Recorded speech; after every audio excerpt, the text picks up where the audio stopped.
Voilà, alors effectivement, je suis en train de dénaturer l'esprit de cette journée, puisqu'en fait, à propos de végétaux, je vais vous parler de microbes.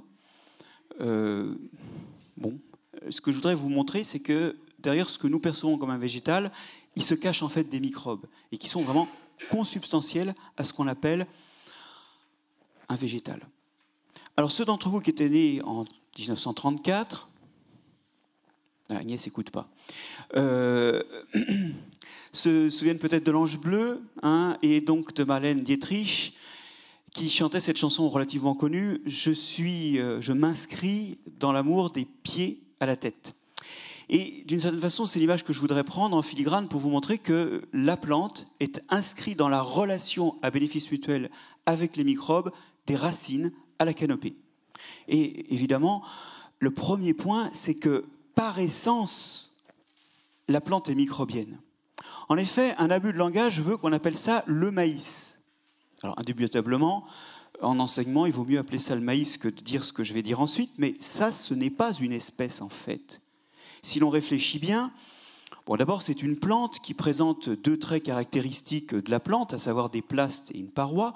Mais si on réfléchit bien à ce que c'est réellement qu'une plante, et qu'on regarde de très près ce qui la constitue, on s'aperçoit qu'au-delà de la cellule hôte et qui est ce que l'on peut appeler le maïs, il y a deux composants qui sont en fait des composants bactériens, la mitochondrie et le chloroplaste. Et ce sont des composants bactériens parce qu'ils contiennent de l'ADN. Cet ADN permet de les placer dans un arbre du vivant, et on voit très bien que les plastes du maïs se placent à côté de cyanobactéries, que les mitochondries se placent, comme les mitochondries d'ailleurs des autres eucaryotes, dans les alpha-protéobactéries, à côté des agrobactéries, des rhizobiums. Et finalement, le maïs lui-même en tant que cellule hôte, il se place dans les eucaryotes. Et vous voyez tout de suite la raison pour laquelle le maïs n'est pas forcément un, c'est que si on essaie de le représenter phylogénétiquement, eh bien, il a 3 positions dans l'arbre. Et donc, effectivement, il est constitué de microbes. Et j'ai tendance à dire que les plastes sont des cyanobactéries. Alors, évidemment, c'est question de langage. Parce que moi, ce que j'appelle cyanobactéries, c'est ce qui descend de l'ancêtre commun des cyanobactéries. Et comme je peux placer mes plastes dans un arbre des cyanobactéries, ben, ce sont des cyanobactéries. Ça ne veut pas dire que ce n'est pas des organites, ça c'est une fonction. Cyanobactérie, c'est une origine évolutive. Et dans ce système de définition, où cyanobactérie désigne l'origine évolutive, eh bien, vous avez l'ensemble des cyanobactéries, et vous voyez très bien qu'il y a des rameaux un peu partout, et que le rameau des plastes sort dans les cyanobactéries. Il est à l'intérieur. En d'autres termes, on rendrait les cyanobactéries paraphylétiques si on les privait des plastes. Vous savez que la paraphilie est un péché mortel, il faut que tout soit monophylétique. En gros, c'est l'état dérivé, l'état plaste. Et si vous limitez les cyanobactéries à celles qui ont l'état plésiomorphe, l'état ancestral, l'état libre, eh bien, vous obtenez des cyanobactéries amputées d'une lignée qui, elle, est monophylétique, celle des plastes, mais dont l'autonomisation rendrait les cyanobactéries paraphylétiques. Alors des végétaux, il y en a de toutes sortes et de toutes couleurs, et sur la fiche, il y a quelques diatomées, c'est ce qui est une bonne chose, parce que c'est un groupe relativement important et pas assez enseigné. Il y a des algues rouges, des dinoflagellés, des algues brunes, et quand on place tout ça, tous ces végétaux au sens large, dans un arbre du vivant, c'est les groupes qui sont en vert ici, on est assez surpris de voir que tout ça n'a guère d'homogénéité phylogénétique, c'est-à-dire qu'il y a du vert un peu partout dans l'arbre des eucaryotes, aussi bien dans la lignée verte qui comprend les végétaux terrestres, que dans les dicycristés avec les euglenes, que dans les hétérocontes avec les algues brunes et les diatomées, ou dans les alvéolobiontes avec les dinophytes. Alors, bon, c'est une chose qui est bien connue d'entre vous, et je ne vais pas insister là-dessus, finalement. L'histoire, c'est que, alors que l'ancêtre de la lignée verte a gagné une cyanobactérie, eh bien, tous ces autres groupes-là ont récupéré un membre de la lignée verte en forme de plaste. Par exemple, les euglenes descendent d'une endosymbiose qui implique une algue verte, et c'est pour ça qu'elles sont vertes. Les chloracniophytes, qui sont des amibes vertes, descendent aussi d'une endosymbiose avec une algue verte. Les dinophytes et les algues brunes et les diatomées descendent, eux, de symbiose avec une algue rouge. Alors, soit deux, soit une seule, la chose est discutée, C'est peut-être même encore plus complexe, mais le fait est que vous avez des récupérations d'algues de la lignée verte qui vont re-rentrer en endosymbiose, et ces algues-là sont des unicellulaires, donc des microbes, re-rentrer en endosymbiose dans d'autres lignées et en quelque sorte redonner naissance à des végétaux au sens d'organismes, eux aussi dotés de parois et de photosynthèse. Donc, finalement, c'est une convergence dans l'endosymbiose, c'est une convergence dans l'acquisition d'une propriété microbienne de photosynthèse qui construit les différentes lignées végétales. Mais il y a plus. Il y a plus parce que quand on regarde ces végétaux, on comprend que le XIXe siècle les est classés ensemble. Bien sûr, ils sont photosynthétiques, mais de surcroît, ils ont des cellules assez grosses parce que dotés de vacuoles, on les devine très bien, ces grosses vacuoles ici, et des cellules dotées de parois, fût-elles siliceuses pour les diatomées ou polysaccharidiques dans la plupart des cas. Et ça, ces multiples traits, qui étaient déjà présents dans cette image que je vous ai montrée tout à l'heure, la paroi et la vacuole, qui s'ajoutent au plaste, faisaient beaucoup de ressemblances et justifiaient finalement bien de mettre tout ce monde-là ensemble. On sait aujourd'hui que c'est convergence, mais j'aimerais vous sensibiliser au fait que la convergence, c'est un truc qui se balade en bande. En général, on n'est pas convergent que par un trait, on est convergent par de multiples traits. Et pour le coup, eh bien, la vacuole et la paroi ne sont pas indépendants du plaste, bien au contraire. Voilà à quoi pouvaient ressembler les ancêtres des groupes qui aujourd'hui peuvent rentrer dans les végétaux au sens large. Des amibes, par exemple, ou des paramécies, qui ingèrent, ici des diatomées, qui ingèrent des proies photosynthétiques et puis qui un jour ne vont pas les digérer et vont les garder en plaste. Vous avez ici une paramécie qui est en train de digérer une ou deux diatomées. Vous allez d'ailleurs voir une paramécie en train de phagocytoser une diatomée, et on voit très bien la membrane d'ailleurs de phagocytose tout autour. Et ce processus-là, évidemment, implique que cet organisme-là n'avait pas de paroi, parce que sinon on ne peut pas faire de phagocytose. Donc ce qui prélude à des végétaux n'a pas de paroi, n'a pas de vacuole. Parce que c'est justement comme ça que peuvent rentrer les algues. Et alors, ce qui est tout à fait intéressant, c'est que ça ne peut pas avoir de paroi parce que les proies ne rentreraient pas, mais aussi parce que vous voyez que les proies, ça augmente le volume, voire ça déforme la cellule. Donc si on avait une paroi, un truc comme ça, ce n'est pas possible. Et donc, clairement, la paroi est apparue après. Mais il faut bien comprendre qu'une paroi, c'est une défense, c'est une protection contre les chocs osmotiques, contre les prédateurs, et ou contre les chocs mécaniques. Et ce genre de protection qui n'est pas autorisée aux phagotrophes, l'est en revanche dès lors que la nourriture vient de l'intérieur. Donc dès qu'on a un plaste, on peut se protéger derrière une paroi puisque la nourriture vient de l'intérieur et qu'il n'y a plus de changement de volume ni de nécessité d'accès à l'extérieur. Mais il y a juste un problème avec la paroi, c'est qu'on ne peut plus rejeter ces déchets dehors. Sinon, on les accumule entre soi et la paroi. Je dis à mes étudiants que ça revient à se chier dessus, en fait, et donc ce n'est pas forcément une situation optimale. Et l'idée, c'est que la vacuole apparaît avec la paroi, car c'est essentiellement, et ça on a tendance à la dissimuler derrière des fonctions nobles de stockage ou de turgescence, mais en réalité, la paroi, c'est avant tout la poubelle de la cellule.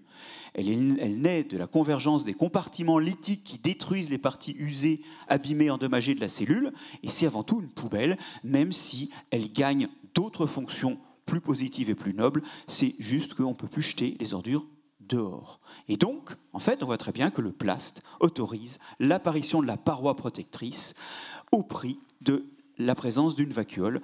Et on voit donc que toutes ces lignées sont convergentes non seulement parce qu'elles ont acquis d'un microbe la capacité à faire la photosynthèse, mais aussi parce que dès lors qu'elles l'ont eue, cette photosynthèse, elles ont pu changer leur plan d'organisation, canaliser dans une évolution convergente qui comprend de multiples paramètres allant dans la même direction et créant des ressemblances fortes entre des lignées dont l'histoire n'est pas la même. Sauf qu'à partir d'un certain moment, c'est les mêmes types de microbes qu'elles ont bouffés et ça en fait des organismes semblables. Alors maintenant, rapatrions-nous vraiment du côté des plantes et allons voir du côté des racines à quel point finalement la structure de la plante est microbienne. J'aime souvent raconter cette histoire-là, qui est l'histoire des pins qu'on a introduits dans les régions tropicales parce que ça pousse partout, vous savez que c'est des pionniers chez nous, ça pousse droit et puis ça fait un bois plein de résine qui est très propre à remater les bateaux. Et à l'époque de la marine à voile, on a essayé d'implanter en Amérique et en Afrique tropicale des pins pour refaire des mâts. Le problème, c'est que ces pins-là, qui sont pionniers et qui poussent vraiment partout chez nous, là-bas, ils jaunissent après avoir fait quelques aiguilles et ils meurent, ils ne poussaient pas. Rapidement, des méthodes empiriques d'introduction de sols d'Europe ou de plants déjà enracinés ont résolu le problème, tellement d'ailleurs que les pins sont devenus invasifs sous les tropiques. C'est une vraie catastrophe. Mais cette catastrophe et la fausse bonne idée finalement d'apporter du sol a en fait reposé sur l'apport de champignons qui interagissent avec les racines des pins, comme d'ailleurs avec les racines de tous les arbres tempérés, et qui aident le pin à se nourrir. En fait, il faut bien réaliser que les pins ne se nourrissent pas seuls, ils sont obligatoirement dépendants de champignons. Comme chez nous, ces champignons, qui sont des lactaires, des amanites, des russules, sont présents partout, il n'y a aucun problème, ça ne se voit pas. Mais quand vous mettez un pin dans une région où il n'y a pas ces arbres-là, vous découvrez qu'on ne fait pas un pin sans champignons. Parce qu'en fait, il ne sait pas se nourrir tout seul dans un sol ordinaire. Cette association qui est présente en zone tempérée et peu en zone tropicale est l'ectomycorhize, où le champignon colonise la surface de la racine. Vous voyez ici une mycorhize de pin à lactaire, une mycorhize d'amanite. On voit très bien le champignon en surface, et d'ailleurs pédagogiquement c'est sans doute la meilleure façon, puisqu'une loupe suffit, de montrer ces mycorhizes. Le champignon fait une couverture autour de la plante et s'insinue entre les cellules les plus corticales de la racine, sans jamais rentrer dans ces cellules. Sur cette image, on voit très bien ce réseau intercellulaire, le réseau de Hartig, qui est en fait une zone d'échange nutritive. Mais on voit aussi autre chose, c'est qu'au-delà des fonctions de nutrition, ces mycorhizes sont protectrices. D'abord par cet écran de champignons qui fait que tous les toxiques du sol et tous les pathogènes vont d'abord rencontrer le manteau de filaments. Et puis deuxièmement, on s'aperçoit que les cellules les plus corticales ont un contenu qui a pris le colorant bleu un peu plus que les cellules habituelles de la plante. Il y a même d'ailleurs un joli gradient là. En fait, ces cellules ont accumulé des tanins. La présence du champignon a élicité la fabrication de tanins. Comme le champignon n'entre pas dans les cellules, ça n'empêche absolument pas la mycorhisation, mais vous avez prémuni votre plante contre des attaques ultérieures. Et donc, ce que raconte ce genre d'image, c'est que la mycorhize s'établit à la fois autour d'échanges trophiques bien connus, mais consiste aussi en une protection contre les agressions du sol, de la racine. Le champignon bénéficie aussi de nutriments et de protection, et donc au total, il s'agit bel et bien d'une interaction en bénéfice réciproque qui structure au moins les arbres des régions tempérées. Alors allez-vous me dire, et les autres plantes ? Alors comme vous le savez, les autres plantes sont également mycorhizées, mais par d'autres champignons. C'est par exemple ces autres champignons qui étaient présents sous les tropiques, mais qui n'étaient pas corrects pour le pin. Et derrière ce que vous avez en général appelé des racines, dans 8/10 des cas, dans 4/5 des cas, eh bien en fait, ce n'est pas des racines, c'est des mycorhizes, sauf que ça ne se voit pas. Ça ne se voit qu'après coloration. Et quand on regarde les racines, par exemple, de maïs, eh bien on voit très bien ces filaments qui courent dans la racine, qui pénètrent dans certaines cellules, ou plus exactement dans le cadre pectocellulosique de certaines cellules, repoussent la membrane plasmique et réalisent cette fois une surface d'échange à l'intérieur du cadre pectocellulosique de certaines cellules. Le champignon fait aussi des filaments renflés avec des gouttelettes lipidiques. Il met ses réserves à l'abri dans la racine, en fait. Ces vésicules sont tout simplement des zones de stockage pour le champignon. Et il est par ailleurs présent dans le sol, où il produit un mycélium abondant qui justement va chercher la nourriture pour la plante, et où il sporule également. Alors, ces spores-là sont très abondantes dans les sols. Il y a des protocoles de tri qui sont faciles à trouver sur Internet. Et ces spores, en fait, font que ce groupe de champignons-là, personne ne le connaît parce que, justement, il ne sort jamais du sol. Lui est vraiment purement microbien à toutes les étapes. On ne le voit pas. Il est microscopique à toutes les étapes. Ces champignons, qu'on appelle les gloméromycètes, intéressent 80% de la flore terrestre. C'est une association absolument universelle. Et on peut se demander pourquoi elle l'est. Alors pour ça, je vous emmène en Écosse, à Rinny. Alors à Rinny, donc c'est en Écosse, vous voyez qu'il a plu et qu'il va pleuvoir, donc c'est bien l'Écosse. Et ce qui est intéressant, c'est pas cette image, c'est ce que je regarde en face du village. C'est cet ancien volcan qui a 400 millions d'années et qui n'a jamais été enfoui profondément. Il a même été rehaussé récemment, donc il a repris sa forme de relief là. Sur les flancs duquel il y avait des solfatares, des sources hydrothermales, au niveau desquelles se précipitaient des tchertes donc des travertins si vous préférez, des dépôts donc chimiques qui pouvaient se faire très rapidement, qui n'ont jamais été déformés par enfouissement, et dans lesquels on voit emprisonner des coupes de tiges de plantes de l'époque. Donc ça, c'est des plantes qui ont 400 millions d'années. On voit même la zone conductrice, là, hein, à cœur de ça, et voilà à quoi elle ressemblait, des plantes rhizomateuses avec des axes dressés.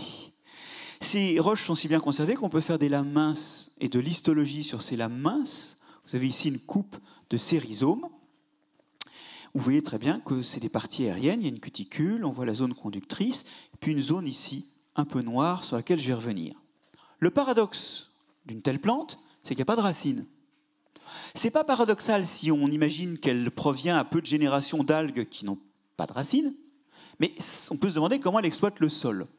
Or, ce que révèle l'analyse de cette zone noire, alors vous avez peut-être trouvé que ces images sont jolies, j'ai peur que beaucoup d'entre vous les aient déjà vues 15 fois, mais ce qui est quand même le plus marrant dans l'histoire, c'est qu'elles ont quand même bientôt 100 ans, ces images. Hein. Alors, donc ça veut dire que ça, c'est pas du frais, hein. C'est juste du fraîchement ramené en surface. Ça a 100 ans, par exemple. On voit très bien des filaments qui forment des vésicules, et bien plus, ces images-là sont plus fraîches, elles sont de 94, on voit que ces filaments peuvent rentrer en se ramifiant dans des cellules à parois fines mais gonflées, donc turgescentes au moment de la fossilisation, parce qu'avec une paroi comme ça, normalement, ça devrait être tout écrabouillé par les cellules voisines. Donc il y avait bel et bien des arbuscules, et en fait, il y avait bel et bien, dans ces plantes, les aglaophytons et les rhynia, il y avait bel et bien déjà des associations avec des gloméromycètes qui en fait faisaient le travail des racines en l'absence même de racines, c'est eux qui exploitaient le sol. Alors tout ça, ça nous dit que l'ensemble des trachéophytes avaient sans doute déjà des gloméromycètes, mais on peut se poser la question de savoir si c'est pas déjà tardif, parce que si on regarde la distribution des symbioses aggloméromycètes dans la flore actuelle, on s'aperçoit qu'il y en a à travers tout l'arbre des plantes terrestres. Alors, est-ce que les gloméromycètes ne seraient pas carrément... bon, on n'a pas de fossiles qui nous parlent de choses plus anciennes sur lesquelles on voit des gloméromycètes, mais est-ce qu'ils ne seraient pas, eux, carrément ancestraux? Eh bien, en fait, la réponse vient par l'étude des gènes qui permettent le dialogue entre les gloméromycètes et les plantes. Ces gènes sont en fait conservés chez toutes les plantes terrestres. Et bien plus, quand on a une luzerne mutante pour ces gènes qui n'est plus capable de faire de mycorhize, on peut compléter ces gènes, notamment le gène DMI3, on peut les compléter en prenant des copies dans des anthocérotes ou des marchantia. Donc on peut très bien montrer qu'en fait, c'est vraiment la même machinerie génétique et de cette homologie subproposée qu'effectivement les gloméromycètes, c'est eux qui ont servi aux plantes à exploiter le sol avant même qu'elles aient des racines. Et il faut bien réaliser que les quelques plantes qui ne sont pas mycorhizées, soit ectomycorhizées, soit endomycorhizées, ces quelques plantes, comme les brassicacées, sont des exceptions liées à des milieux pionniers où il n'y a pas de champignons, ou bien humides ou riches, qui sont des milieux où circulent les nutriments facilement, même en l'absence de champignons. Et ce sont des plantes qui, secondairement, utilisent la racine pour se nourrir toute seule, alors même que, historiquement, la racine est apparue comme axe porteur de champignons. Et moi, j'appartiens à une génération à qui on a fait bouffer des poils absorbants, alors que des poils absorbants, on n'en trouve pas dans la nature sur les arbres, et que quand il y en a chez les plantes herbacées, eh bien, ils ne sont pas fonctionnels dès lors que la mycorhize s'est mise en place. C'est un trait juvénile à la germination et un trait de 1/10 des plantes. Bien, alors, ces mycorhizes-là, elles nous racontent plus finalement qu'une collaboration pour la protection ou pour la nutrition. En effet, ça ne vous échappe pas, cette racine est extrêmement ramifiée, celle-là aussi, elle est même hyper ramifiée, regardez, elle est dichotome. Ça, c'est typique des ectomycorhizes de pin, elles sont dichotomes, alors qu'une racine, normalement, c'est une croissance terminale et une ramification latérale. Ce que montrent ces images, c'est une modification de la forme, donc du développement. C'est-à-dire que quand le microbe fongique est là, le développement ne se fait pas de la même façon.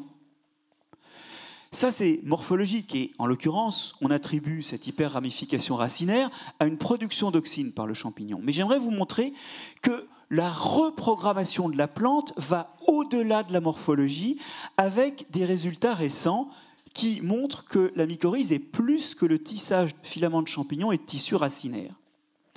Regardez plutôt. L'étude du génome des champignons ectomycorhiziens révèle que, tout comme les pathogènes d'ailleurs, ils possèdent énormément de petits peptides sécrétés. Des petits peptides de quelques dizaines d'acides aminés qui ont même failli passer au travers du crible pour la description des gènes dans le génome. Il y en a des centaines, voire des milliers. Et on sait que ces petits peptides sont modificateurs chez les pathogènes, mais ce qu'on découvre, c'est que chez les mycorhiziens aussi, ils ont un rôle modificateur. Ici, nous sommes chez un mycorhizien, un ectomycorhizien, le laccaire, et voilà l'étude de MISP7, un petit peptide sécrété rendu ici fluorescent.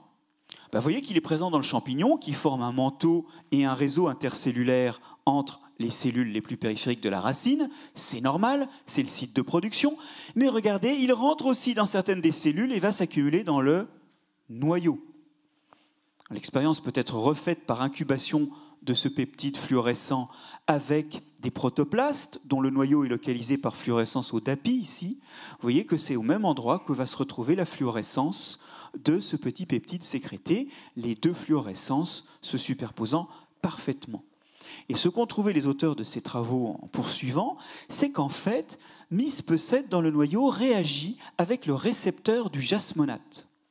Alors ils l'ont fait par une méthode qui est la fluorescence bimoléculaire, où vous mettez une molécule excitable sur l'un des protagonistes, par exemple MISP7, et une molécule qui peut fluorescer, si elle est proche de la molécule excitable, sur l'autre protagoniste. Et vous voyez qu'ici, on obtient une fluorescence bleue qui montre que MISP7 interagit bien avec l'une des sous-unités du récepteur du jasmonate. Donc ça veut dire qu'en fait, MISP7 va aller bidouiller un récepteur à une hormone, ou plus exactement un signal d'alerte qui est émis en cas d'invasion microbienne. En gros, ce que raconte MISP7, c'est qu'un petit peptide va dans les cellules de la racine les rendre insensibles à la présence d'un champignon, parce que la racine, en présence du champignon, émet un signal d'alerte, mais il n'est localement pas perçu. En conséquence, vous avez ici un des mécanismes dont on suppose qu'il induit la possibilité de coexistence avec un champignon, alors qu'en général, l'arrivée d'un champignon conduit à une réaction de rejet. Mais ce que ça veut dire aussi, c'est que le noyau n'est plus le noyau qu'il était avant, et que le tissage entre les partenaires est plus qu'un tissage tissulaire, c'est un tissage moléculaire dans les cellules. Le temps manque, mais si vous cherchez, vous verrez qu'il y a 15 jours, il est sorti la preuve que la plante envoie des petits peptides sécrétés dans le champignon aussi. On ne sait pas ce qu'ils font. Mais en tout cas, les racines, pour le coup, sont imbibées, sinon d'amour, du moins d'une relation mutualiste avec des champignons. Il y aurait plus à dire, mais passons au ramure. En fait, dans les parties aériennes, c'est bourré de champignons aussi. Chaque jour, il tombe sur une feuille en forêt tropicale 20 000 spores de champignons. En zone tempérée, c'est plutôt 500. Mais ça fait quand même beaucoup d'opportunités pour que finalement s'installent des champignons. Et ils s'en installent, ce que vous appelez une feuille. Certains ont eu envie de l'appeler une mycophile, dès les années 80. C'est bourré de champignons, et voire même de beaucoup d'espèces de champignons. Tous ne sont pas sympathiques, certains sont pathogènes, d'autres sont commensaux, mais j'aimerais vous sensibiliser à l'idée que dans ces parties aériennes, et notamment dans les feuilles, certains sont des mutualistes. Voilà l'histoire d'une petite graminée qui pousse sur des sols volcaniques à Yellowstone et qui se prend de temps à autre des bouffées de chaleur jusqu'à 60-70 degrés, et dont on sait qu'elle est colonisée par un champignon du genre Curvularia. Alors c'est très facile, en l'aspergeant de fongicides, d'obtenir des plantes sans Curvularia. Et vous voyez qu'à 40 degrés, avec ou sans Curvularia, ça pousse en gros pareil.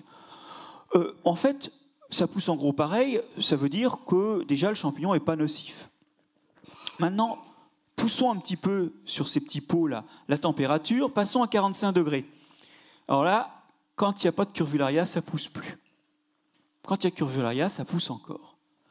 La thermotolérance de cette plante, qui dans ces sols où il y a énormément d'émanations volcaniques est vitale, elle est en fait due à un champignon. Alors le plus drôle d'ailleurs, c'est que le champignon lui-même, il ne supporte des températures de 45 degrés que quand il est sur la plante. Quand il est tout seul, il ne supporte pas. On est loin de savoir ce qui se passe, mais vous voyez qu'il y a une construction du phénotype et de l'adaptation à la niche écologique qui est microbienne. Ici, c'est le microbe qui adapte.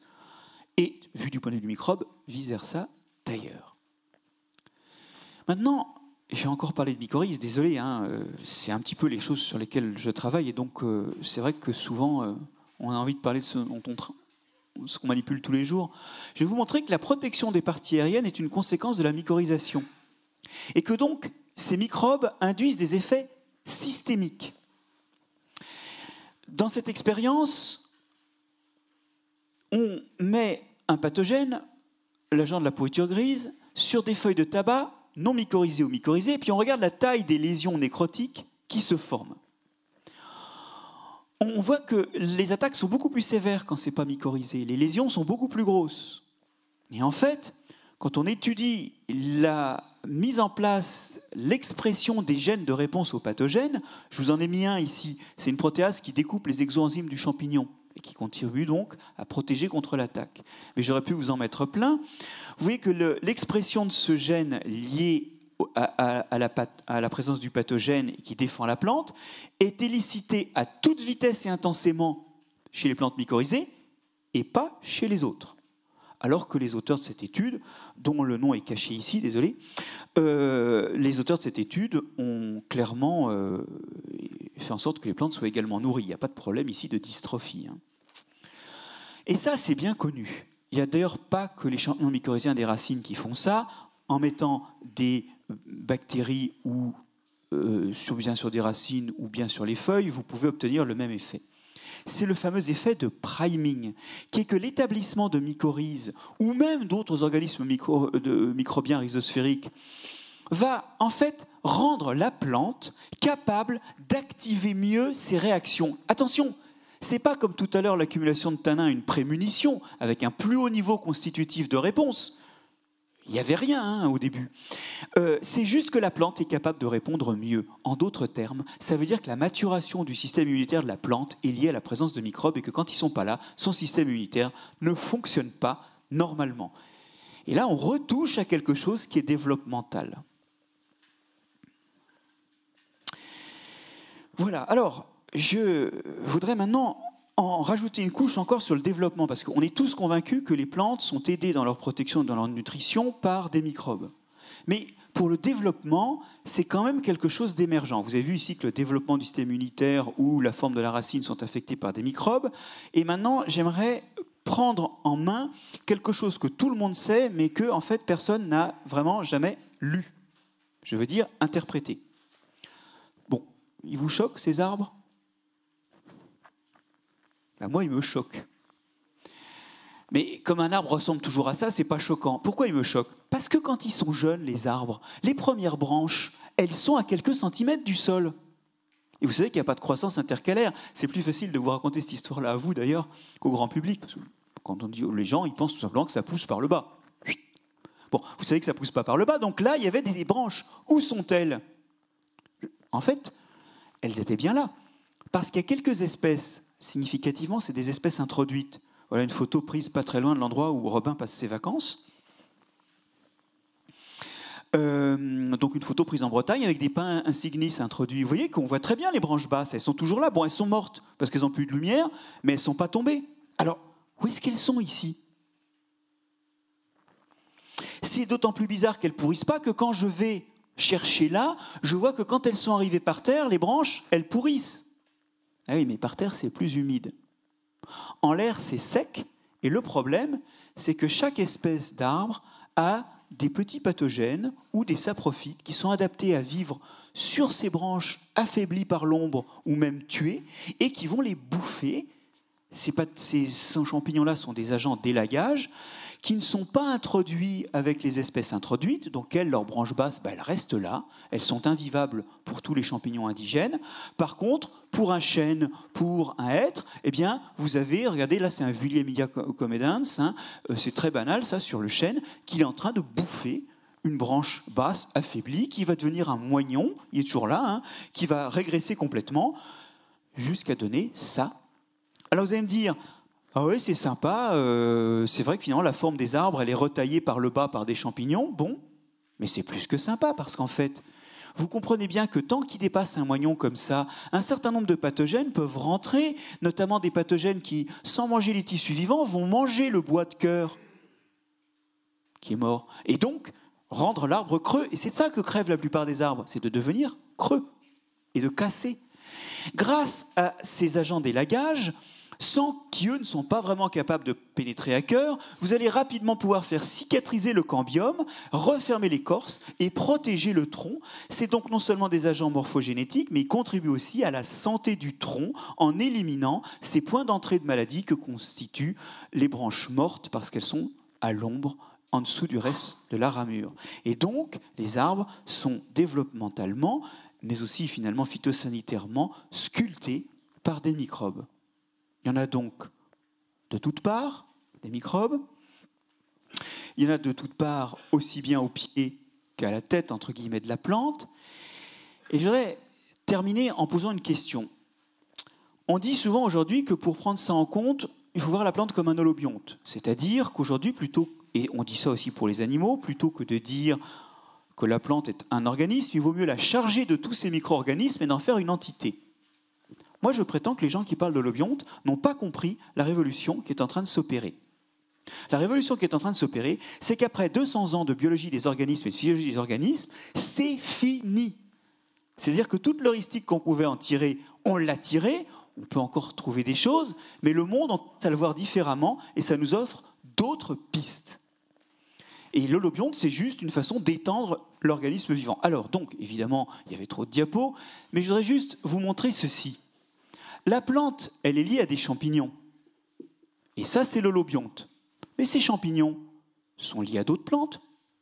Et c'est peut-être ces plantes-là qui les nourrissent plus que celles-là. Du coup, la présence de celles-là peut peut-être payer plus le champignon. Bon. Ces plantes-là elles-mêmes sont liées à des champignons, qui sont liés à des plantes. Vous sentez la logique ? Et des réseaux comme ça, il y a des réseaux mycorhiziens, mais les phytophages, les clones de pucerons qui se baladent d'une plante à l'autre, c'est la même chose. Les rhizobactéries qui passent d'une racine à l'autre, si vous prenez le clone de bactéries, ça fait aussi des réseaux entre plantes. Les pollinisateurs également. Bref, le vivant est une toile d'interaction. Et de plus, comme la plupart des organismes sont microbiens, quand j'ai un gros organisme comme la plante ou comme l'animal du reste, eh bien en fait, ces interactions sont surtout microbiennes. C'est peut-être pour ça qu'on a mis du temps à découvrir leur importance, parce qu'on ne voyait pas les microbes à côté du chêne ou à côté de la souris, mais ils sont bel et bien là. Et aujourd'hui, nous rentrons dans une vision du monde basée sur l'interaction. Donc on ne peut plus voir la plante comme avant, déjà parce qu'il ne faut pas oublier qu'elle a des racines, ce qu'on oublie tout le temps, et deuxièmement parce qu'elle n'est jamais seule. Alors voilà, il fallait faire la publicité du bouquin. C'est fait. Derrière ça, il se cache réellement une nouvelle façon de voir le monde qui casse les organismes pour remettre l'interaction et qui nous rappelle que l'écologie, ce n'est pas un truc qu'on fait quand on a fini de faire la biologie des organismes, c'est un truc qu'on doit faire en même temps. C'est comme si on ne faisait pas de biologie avant d'avoir fini de faire de la chimie. On mourrait d'ennui avant d'avoir commencé à comprendre le monde. Merci beaucoup.